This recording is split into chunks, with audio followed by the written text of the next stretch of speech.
नहमदुहु व नुसल्ली व नुसल्लिम अला रसूलिहिल करीम अम्मा बाद फ़अऊज़ु बिल्लाहि मिनश शैतानिर रजीम बिस्मिल्लाहिर रहमानिर रहीम।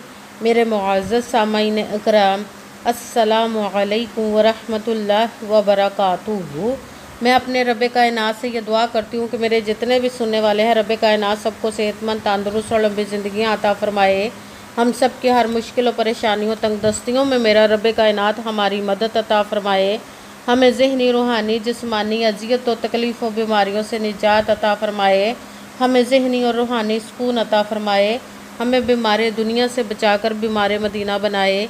और जो हम सब के हक़ों में बेहतर है, मेरा रब कायनात हमारे लिए वो अता फ़रमाए। और जो हमारे हक़ों में बेहतर नहीं, उसका ख्याल भी हम सब के दिलों से निकाल दे और हम सब को अपनी रज़ा पर राज़ी रहने वाला बना दे। आमीन सुम्मा आमीन। माशाल्लाह से आज रबीउन नूर की 29 तारीख़ और जुम्मतुल मुबारक का दिन है। आज रबीउन नूर के आखिरी जुम्मे का दिन है। आज के दिन इस वजीफ़े को जो मैं आप लोगों को बताने लगी, सूरह कौसर का अमल है। इस वजीफ़े को आप स्किप मत कीजिएगा, छोड़िएगा मत, लाजमन पढ़िएगा। पढ़ कर देखिएगा कि रब कायनात आपकी ज़िंदगी कैसे बदल देगा।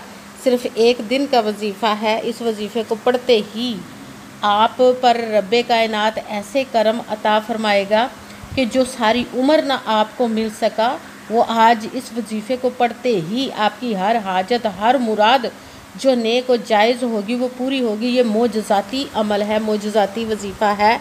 इस वजीफ़े को आज के दिन आप स्किप मत कीजिएगा, छोड़िएगा मत। जैसे वीडियो मिले फ़ौरन पढ़ ले। अगर फ़ौरन किसी मजबूरी की वजह से ना पढ़ सकें तो इस वीडियो को अपने पास सेव कर ले और जैसे ही आपको टाइम मिले तो इस वजीफ़े को लाजमन पढ़िएगा और पढ़ कर देखिएगा कि रब कायनात आपकी ज़िंदगी में कैसे कैसे मोजज़े लेकर आएगा। आप इस वजीफ़े को स्किप मत कीजिएगा। आप किसी भी मकसद के लिए, हाजत के लिए पढ़ सकते हैं। आप रब कायनात के गैबी ख़जानों से दौलत लेने के लिए पढ़ सकते हैं। आपका अपना घर नहीं, घर ख़रीदने के लिए पढ़ सकते हैं। आपके घर में लड़ाई झगड़े रहते हैं, नचाकी, परेशानी, मुफलिसी, गरीबी है, उसके लिए पढ़ सकते हैं। आप इस वजीफ़े को आपकी औलाद नहीं या आपकी औलाद नाफरमान है, उसके लिए पढ़ सकते हैं। आप इस वजीफ़े को आपके घर में कोई बहुत ज़्यादा बीमार है या आप खुद बीमार हैं, उसके लिए पढ़ सकते हैं। आप इस वजीफ़े को आपकी शादी नहीं हो रही या आपके बच्चों की शादियाँ नहीं हो रही, उसके लिए पढ़ सकते हैं। आप इस वजीफ़े को आपका अच्छा भला कारोबार चलता हुआ अचानक से बंद हो गया, उसके लिए पढ़ सकते हैं। आपके ऊपर बहुत ज़्यादा कर्ज़ है, उतरने का सबब नहीं बन रहा, आप इस वजीफ़े को उसके लिए पढ़ सकते हैं। आप इस वजीफ़े को आपके पास अच्छी जॉब नहीं, जॉब लेने के लिए पढ़ सकते हैं। आप इस वजीफ़े को आपके घर में, आपकी ज़िंदगी में सुकून नहीं, आपके कारोबार में, दौलत में, रिज़्क़ में बरकत नहीं, उसके लिए पढ़ सकते हैं। आप इस वजीफ़े को आपके ऊपर जादू, टूना, बंदिश, नज़र बद, हसद कुछ भी है उसके ख़त्म करने के लिए पढ़ सकते हैं। मतलब आप किसी भी मकसद, किसी भी हाजत, किसी भी मुराद के लिए पढ़ सकते हैं। मगर जब पढ़ने लगे तो रब कायनात की ज़ात पाक पर यकीन कामिल रख के पढ़िएगा। कहते हैं कि यकीन कामिल होता है, पीर कामिल नहीं होता। और अच्छी नीयत रख के पढ़िएगा कि रब कायनात कुरान पाक में इरशाद फरमाता है, इन्नमल अमालु बिन्नियात, कि जो अमलों का दारो मदार होता है वो नीयतों पर होता है। अगर हमारी नीयत अच्छी है तो हमारा अमल भी अच्छा होता है, और अगर हमारी नीयत ही अच्छी नहीं तो हमारा अमल भी अच्छा नहीं होता। चाहे हम जितनी मर्ज़ी मेहनत कर लें, जितनी मर्ज़ी कोशिश कर लें, हमें उसका फल, उसका अजर अच्छा नहीं मिलता। इसलिए अच्छी नीयत रख के, पुख्ता यकीन रख कर 5 वक़्त की नमाज की पाबंदी लाजमन रखिएगा। फिर इस वजीफ़े को कीजिएगा और वजीफ़ा करते वक्त आपके दिलों में, ज़हनों में ऐसा वसवसा नहीं आना चाहिए कि हम ये अमल कर रहे हैं, पता नहीं हमारी मुराद पूरी हो या ना हो। ऐसा हो नहीं सकता कि हम रब कायनात के किसी इस्म का या कलाम पाक का वजीफ़ा पढ़ें और हमें कामयाबी ना मिले। ये हमारे ईमान की कमज़ोरी, जिसकी वजह से हमें नाकामी मिलती है। आपने सिर्फ़ अमल करना है, उसका फल, उसका अजर देना उस ज़ात पाक का काम, क्योंकि उसकी दस्ते कुदरत से कोई चीज़ बाहर नहीं। उसके कुन कहने की देर है और फ़याकून हो जाता है। आपने अमल करने के बाद उसके कुन का इंतज़ार करना है। इंशाअल्लाह अज़ीज़ रब कायनात अपने हुक्म से आपकी तकदीर के बंद तालों को खोल देगा, नसीब के सितारों को चमका देगा, आपकी ज़िंदगी में ऐसे ऐसे मोजज़े अता फरमाएगा कि आप खुद देखकर हैरान रह जाएंगे। आपको कभी किसी चीज़ की कमी नहीं रहेगी इंशाअल्लाह अज़ीज़ उसके हुक्म से। अगर वीडियो अच्छी लगे तो इसको लाइक कीजिए, अगर आगे भी शेयर कर दीजिएगा ताकि किसी दूसरे को हमारी वजह से फ़ायदा पहुंचे तो हमारे लिए सदका जारिया बन जाए। जो नए हैं इस चैनल पर, इस चैनल को सब्सक्राइब कर ले, बेल आइकन को भी दबा लें ताकि मेरी अगली आने वाली वीडियो आप तक पहुंच सके। अगर कोई मुझसे किसी मसले के बारे में सहारा करवाना चाहते, किसी काम का हिसाब लगवाना चाहते, किसी काम के लिए वजीफ़े को पूछना चाहते हो या कुरान पाक ऑनलाइन पढ़ना चाहते हो, महफिल मिलादुन नबी के लिए बुलवाना चाहते हो तो व्हाट्सअप का नंबर वीडियो पर चल रहा है, आप लोग मुझसे रब्ता कर सकते हैं। अगर मेरे भाई या बुज़ुर्ग मुझसे रब्ता करना चाहते हो तो व्हाट्सअप पर वॉइस मैसेज करके अपना मसला बता सकते हैं। अगर बहनें या माएँ मुझसे रब्ता करना चाहती हो तो व्हाट्सअप पर वॉइस कॉल करके मुझसे बात कर सकती हैं, अपना मसला बता सकती हैं। आपने वजीफ़ा करने से पहले कमेंट्स में अपना नाम, जहां आप रहते हो जगह का नाम और अल्लाह पाक का एक नाम ज़रूर लिखना ताकि मैं भी आप लोगों के लिए दुआ कर सकूं और फिर वजीफ़े की भी आप लोगों को इजाज़त मिल जाएगी। आपने वजीफ़ा करने से पहले पूरी वीडियो को ध्यान के साथ सुन के समझ के फिर वजीफ़े को करना है। ऐसा ना हो कि वीडियो को स्किप कर करके छोड़ के सुने और फिर कोई बात रह जाए और आप वजीफ़ा करें और ठीक ना हो। आपने ना तो किसी अमल में कम करके पढ़ना, ना ज़्यादा बढ़ा कर पढ़ना है। अगर कम या ज़्यादा कर देते तो वो हमारा वजीफ़ा ठीक नहीं होता, हमें कामयाबी नहीं मिलती। इसलिए आपने जिस तादाद और जिस तरतीब के साथ मैं बताने लगी उसी तादाद और उसी तरतीब के साथ आपने इस अमल को पढ़ना है।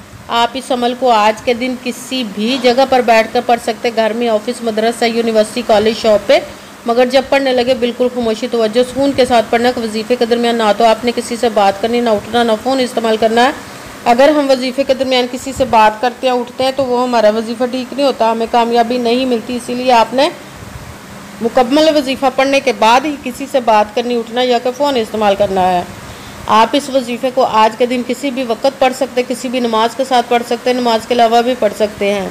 अगर नमाज के साथ पढ़ रहे तो नमाज मुकम्मल पढ़ने के बाद, दुआ मांगने के बाद आपने इस अमल को पढ़ना है। अगर नमाज के अलावा पढ़ रहे तो बावजू होकर ऐसी जगह पर बैठ कर पढ़ना जहाँ बिल्कुल खामोशी तवज्जो सुकून के साथ आप इस अमल को पढ़ सके। जब अमल करने के लिए आप बैठ गए तो एक मरतबा आपने दुरूद पाक पढ़ना। कोई सभी दुरूद पाक पढ़ सकते हैं, मगर दुरूद इब्राहिमी जो नमाज में पढ़ा जाता है वो वाला दुरूद पाक पढ़ ले तो ज़्यादा बेहतर, वरना कोई सभी दुरूद पाक आप पढ़ सकते हैं।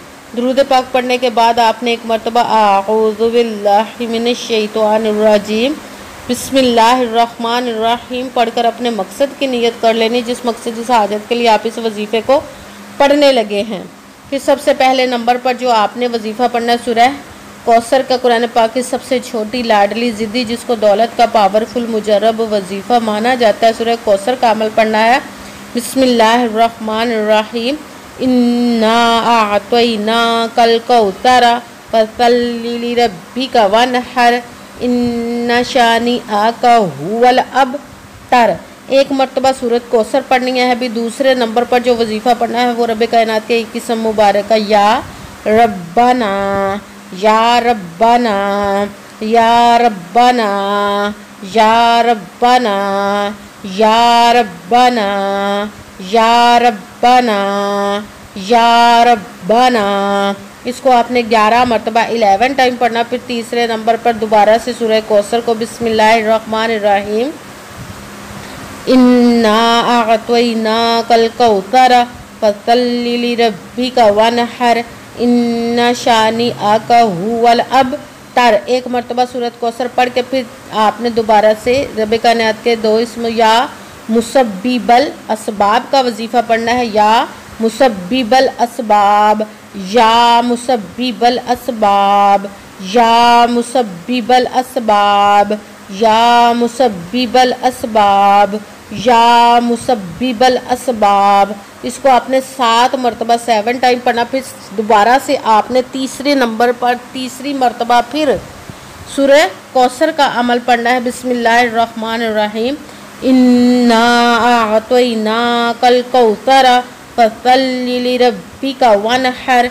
इन्ना शानी आका हुवल अबतर। सूरह कौसर को एक मरतबा आपने 1 टाइम पढ़ना। पूरे अमल में 3 मरतबा सूरह कौसर हो गई। फिर आपने दोबारा से एक वजीफ़ा दोबारा पढ़ना है। या जुल जलाली वल इकराम या जुल जलाली वल इकराम या जुल जलाली वल इकराम या जुल जलाली वल इकराम, या जुल जलाली वल इकराम, या जुल जलाली वल इकराम।